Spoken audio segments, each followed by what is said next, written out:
Bonjour et bienvenue dans cette vidéo. Comme j'ai appelé cette vidéo, le Fils de Dieu, Jésus-Christ, est Dieu. Alors je fais cela parce que beaucoup encore se demandent ou hésitent à dire que Jésus est Dieu.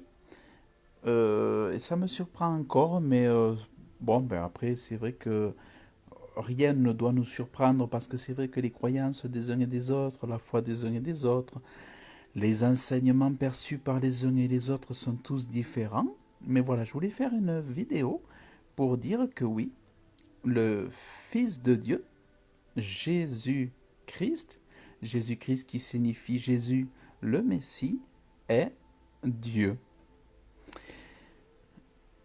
Alors, il est dit dans l'Exode, je suis l'Éternel, ton Dieu, qui t'a fait sortir du pays d'Égypte, de la maison de servitude. Tu n'auras point d'autre Dieu devant ma face. Donc ça veut dire que Dieu, qui est le créateur du ciel et de la terre, souhaite qu'on ait un seul Dieu. Il estime que c'est suffisant et Dieu nous demande que ce soit lui que nous aimions de notre cœur, de notre amour, de nos pensées, chaque jour de nos vies. Et ça montre que bon, c'est un Dieu qui est jaloux aussi, c'est normal, il est jaloux et il ne veut pas qu'on aime d'autres dieux que lui qui ne seraient pas lui. Et vous allez voir à la lecture d'un passage du Nouveau Testament, dans ce qu'on appelle les épîtres, dans 1 Corinthiens, il faut savoir que quand on prie, une fois qu'on a choisi le Dieu qu'on voulait adorer, une fois qu'on a choisi le Dieu que l'on voulait aimer, lorsqu'on le prie, ce Dieu-là, on fait une chose qui s'appelle l'invoquer.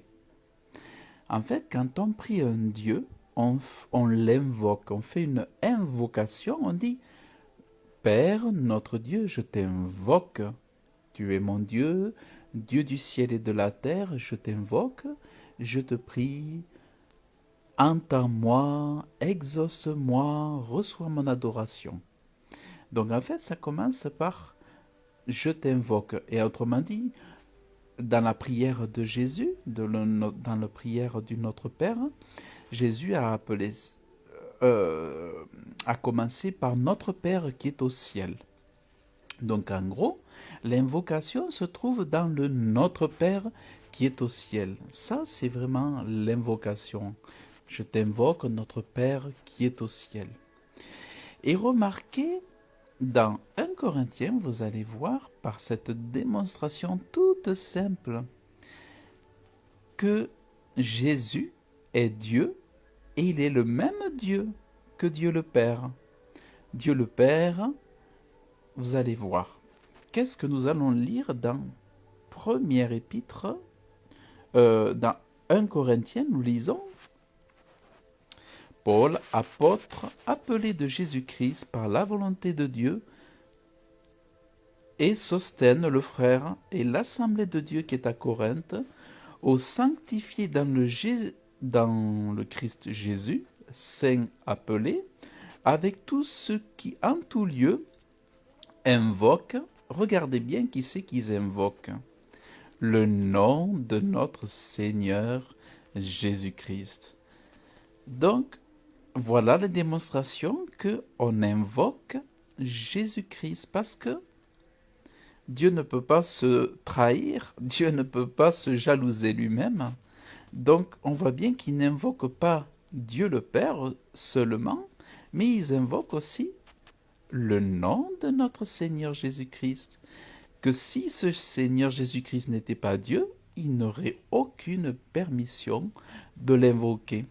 Mais par cette démonstration, nous voyons que Jésus-Christ est Dieu parce que, selon le Dieu saint, le Dieu jaloux, seul Dieu peut être invoqué. Donc, Jésus est le même. Jésus est le je suis. Jésus est Dieu, celui que les hommes invoquent et celui que Paul invoque, et celui que les saints de l'Église primitive invoquent, et ceux que de l'Église d'aujourd'hui invoquent. C'est pour ça que moi j'enseigne souvent, je l'ai enseigné aussi, c'est que le chrétien a la permission d'invoquer Dieu le Père. Donc les chrétiens peuvent prier Jésus, Seigneur Jésus, lui parler, parler à Jésus, on, on prie Jésus, on lui parle directement, et le chrétien peut aussi parler à Dieu le Père et clôturer la prière avec au nom de Jésus. C'est-à-dire on s'approche de Dieu par le nom de Jésus. Donc nous avons ce bénéfice, ce privilège de parler à Jésus, de parler au Père, et parce qu'ils ne font qu'un, je dirais, le Père et le Fils ne font qu'un, c'est le même Dieu, c'est le Dieu trois fois saint, c'est le Dieu saint, et il y a aussi le Saint-Esprit avec lequel nous communiquons, nous pouvons aussi parler avec le Saint-Esprit, communiquer avec le Saint-Esprit, et si bien que il nous est parlé du ministère du Saint-Esprit qui est venu remplacer ou se substituer au ministère de Jésus pour nous consoler, nous accompagner jusqu'au retour de Jésus. Donc nous avons le Père, nous avons le Fils et le Saint-Esprit, mais qui tous, en chacun, est Dieu, sont Dieu. C'est là le mystère qui a été révélé pour ceux qui ont connu le beau nom de Jésus, mais qui n'était pas révélé à ceux qui appartiennent au judaïsme ou aux juifs, aux hébreux. Mais ça a été révélé à l'Église, à l'épouse, parce que Jésus a dit aussi que le plus petit dans le royaume des dieux serait plus grand que Jean-Baptiste, mais aussi, pourquoi plus grand? Par la révélation de la connaissance du mystère du nom de Dieu. Ça, c'est vraiment important. Donc, oui, le Fils de Dieu est Dieu, quoi qu'il en déplaise à certains, je peux vous le dire sans crainte, vous pouvez être dans la paix par rapport à ça et vous accepter, comprendre, saisir que Jésus est Dieu. Et il faut savoir que quand Jésus était sur la terre, il était déjà Dieu, prenant la forme, s'abaissant lui-même, s'abaissant dans l'humilité, en venant habiter un corps d'homme. Mais ce Jésus-là, lorsqu'il marchait déjà sur la terre, était Dieu. Il était homme et il était déjà Dieu. Mais il était d'une extrême modestie, d'une extrême humilité, si bien que ce Dieu-là a accepté de mourir dans ce corps, lui qui était sans péché, lui qui a affronté ce monde, la cruauté de ce monde, de l'Empire romain, la cruauté des religieux de l'époque, des religieux, des mauvais religieux, je dirais, parce que les bons religieux, eux, se sont acceptés la bonne nouvelle, puisqu'ils étaient appelés au royaume, mais ceux qui étaient durs de cœur ont refusé son message d'amour.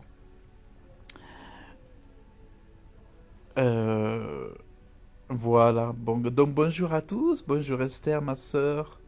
Que Dieu vous bénisse abondamment. Bonjour Estelle, bonjour à ceux qui sont là, que Dieu vous bénisse. Voilà, donc c'est vraiment ce que j'ai aujourd'hui. Et voilà, pour vous dire que oui, Jésus est Dieu, le Fils de Dieu, le Messie est Dieu, parce que c'est Dieu qui est venu pour nous sauver. Et d'ailleurs, tiens, je vais vous lire un autre passage dans Ésaïe 9, puisqu'on y est. On va aller dans Ésaïe 9. Voilà, dans un Ésaïe 9, on voit la prophétie messianique qui dit « Car un enfant nous est né, un fils nous a été donné, le gouvernement sera sur son épaule et on appellera son nom merveilleux, conseiller, Dieu fort. » Voilà, Dieu qui ne ment pas, Dieu qui est fidèle, Dieu qui est jaloux, ne permettrait pas que notre Dieu soit appelé Dieu s'il n'était pas Dieu. Or, Jésus est le Dieu fort. Et surprise, Jésus est aussi Père du siècle et Jésus est aussi Prince de paix. Et regardez, Dieu Vous vous rappelez qu'à Noël, je vous avais dit que Noël signifie Noël, pas de Dieu.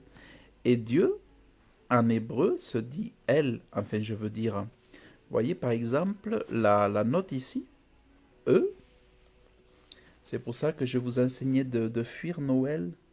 C'est parce que E, le E, E, B, C, D, E, F. Alors attendez, j'essaie de me retrouver la note E. J'essaie de me retrouver. Là, il y a le F. A, B, C, D. A, B, C, D. Donc, en fait, vous voyez, elle, c'est quand le diable dit Noël, il dit pas de Dieu. Vous voyez, le L, on l'a ici. Vous voyez, c'était pas des bobards. C'est vraiment important de... Voilà, Dieu abechu. Oh là là. Voilà, il est là, Dieu. Vous voyez, Dieu, on dit elle. Voilà. C'est pour ça que on dit que le diable est rusé, parce qu'il s'amuse à renier Dieu dans chaque fin d'année. Les gens concluent l'année en disant il n'y a pas de Dieu. Mais ce que je voulais vous montrer, c'est que voilà, la parole de Dieu dans Ésaïe 9 confirme que Jésus est le Dieu fort. Vous voyez? Mais avait l'apparence d'un homme. Mais lorsque Jésus était transformé, c'est-à-dire à un moment donné, Jésus il a été transfiguré. Et en fait, cette transfiguration, elle est d'origine divine. C'est-à-dire une transfiguration est impossible pour une personne humaine. Donc cette transfiguration cachée, parce que Jésus voulait que ça reste un secret pour uniquement 2-3 disciples, mais la transfiguration définissait déjà sa nature divine. En soi, la transfiguration voulait dire je suis Dieu, et voyez, je peux me métamorphoser, je peux me transformer, parce que je suis d'une nature autre que la vôtre, je ne suis pas seulement un homme, mais je suis en train de vous montrer que je suis la divinité. Vous voyez? Voilà, donc ça c'était vraiment important. Donc Jésus avait fait cette parenthèse avec la... Et ensuite, à sa résurrection, Jésus est apparu, mais il faut savoir qu'il est apparu avec différents visages. Jésus est apparu parmi les hommes, il avait divers aspects, divers visages, diverses intonations de voix, diverses façons de marcher, diverses façons de s'habiller, parce que Jésus pouvait changer d'apparence, parce qu'il est Dieu. Il n'était pas qu'un homme, mais derrière cet homme-là se cachait Dieu, et c'était ça le mystère, parce qu'il était Dieu de toute éternité. Quand Jésus est venu habiter le corps de Marie, il faut savoir que avant d'habiter dans le corps de Marie, Jésus existait déjà dans le troisième ciel, et même n'a pas cessé d'exister dans le troisième ciel. Jésus est venu, je dirais presque, un bout de lui est venu habiter dans le corps de Marie, mais un autre ou d'autres bouts ou des océans de ce Jésus-là caché étaient encore cachés dans le ciel et dans tout l'univers, parce que ce Jésus-là, c'est le Fils de Dieu de toute éternité, et ça c'est un des mystères de Dieu. Donc c'est vraiment la connaissance de Dieu, la connaissance du Fils de Dieu, c'est une chose assez difficile à comprendre, mais c'est quelque chose à s'ouvrir, ouvrir son cœur en grand, et pour comprendre toute la complexité de ce Fils de Dieu, il faut avoir la passion de Jésus. Et moi je peux vous dire que j'ai étudié ces choses-là, j'ai écrit des pages d'enseignement en relevant tous les versets, je me suis pris de passion à comprendre cette nature de Dieu. Autrefois, il y avait Saint Augustin qui avait écrit des livres entiers de pages et de pages et de pages sur uniquement la doctrine de la Trinité. Saint Augustin avait écrit des livres et des livres, des pages et des pages uniquement sur une seule doctrine de la Trinité, tellement il était émerveillé, fasciné, passionné par cette compréhension et ces mystères-là. Donc, c'est vraiment très important, très très intéressant. Donc voilà, c'est ce que je voulais vous partager, que Jésus est Dieu et que dans 1 Corinthiens, vous pouvez effectivement voir que ils invoquent le nom de Jésus-Christ et on ne peut invoquer qu'un Dieu. Et si Jésus n'était pas un Dieu, ce Dieu-là, eh ben, il serait évidemment interdit de le prier. Et les apôtres auraient surtout dit, ne priez pas Jésus et priez le seul Dieu, seul le Père, puisque Jésus n'est pas Dieu, mais ce n'est pas le cas. Ils ont dit oui, invoquez le nom de Jésus pour confirmer sa divinité et pour qu'il n'y ait pas d'erreur de doctrine en théologie, pour pas que les docteurs fassent d'erreurs. Voilà, ça a été confirmé ici. Nous invoquons le nom, le beau nom de notre Seigneur Jésus-Christ. Grâce et paix à vous de la part de Dieu notre Père et du Seigneur Jésus-Christ. Voilà, que Dieu vous bénisse.